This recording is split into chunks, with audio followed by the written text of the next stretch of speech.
So the last time I did a commentary video was when I ranted on a cringy Minecraft YouTuber which got 800 views on my main YouTube channel. So I think it's about time for me to rant on something again because of how decent the video did on my channel. Hi, I'm Catherine from a small village in Norway. When I was born, the midwife handed me to my mom, and when she pulled the blanket away from my face, Mom screamed.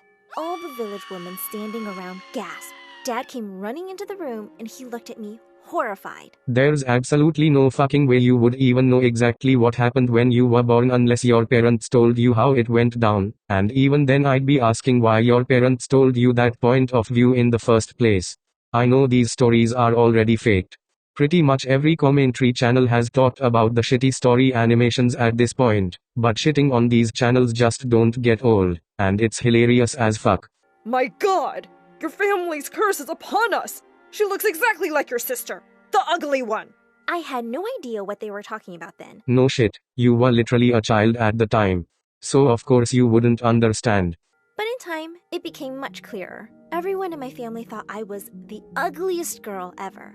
They all had pale skin, pale eyes, and light hair, but I had dark hair, dark eyes, and a permanent tan. Even though I'm not on Twitter, I still think it's a good idea to cancel Norway for being racist. Or we at least cancel her neighborhood. I'm open to both options, let's get real here. Growing up, I was really lonely. I didn't have any siblings because Dad was too afraid of having more cursed, ugly children. So the solution to that would be to make sure your wife isn't cheating on you with other men.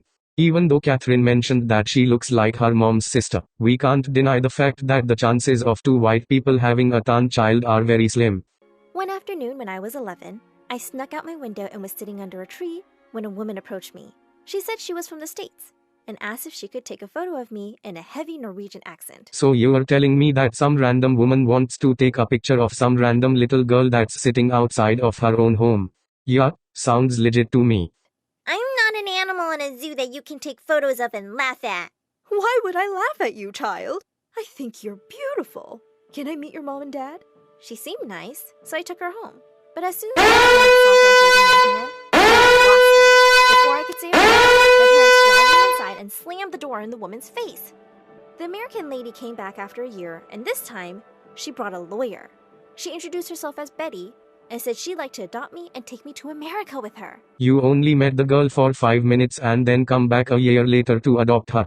Tell me exactly how you got the idea to adopt a random child you met on a street with hardly any indication that she's having family problems. I didn't know where that was exactly, but anywhere out of my stupid room sounded great. I jumped into her arms and said yes. My parents leapt up from their seats and said no. Why can't I? You guys don't even like me. Mom pulled me into a tight hug immediately. Nonsense! You're my flesh and blood, Catherine. Yes, your looks are a burden on my soul, but I could never give you up. Betty took out a thick wad of cash from her purse. Would this help change your mind? I'd take the money while you can. You never know where you are gonna end up in the future, and since you hate your child so much, it's basically a steal. And my parents had dashed off to pack my things faster than lightning. By the time we landed in LA, America, it was obvious that Betty actually loved me. She took me out to amazing cafes, shows, and parks. Whenever we'd go out, though, I noticed people giving me strange looks, and I felt sad. So everyone here except Betty thought I was ugly too? Yeah.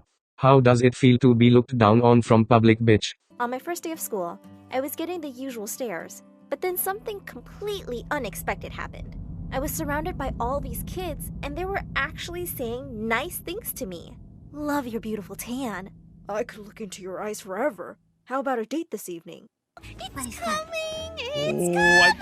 Wait, was I actually beautiful here? Later that day, a pretty girl I'd seen in my class caught up to me in the corridor. Hey, Catherine, right? I'm going to call you Cat. Welcome to this dumpster of a school. Mine's the best group here, and you can join us because you're pretty. I wish people told me that when I moved to America. It's probably cause I'm black and not tan. After being an outcast all my life, it felt good to know that people wanted to be friends with me. But I soon discovered it was hard to keep up with them because we weren't really alike. All they wanted to do was hang out at the mall after school and buy more clothes, shoes, and makeup. I once wanted to go to a bookstore, and they looked at me like I was a freak. Well, I mean, it's not so bad once you go to the manga section and pick up one of the volumes of Beastars and start reading it. You'd be surprised about how attractive a wolf nearly fucking a rabbit would sound.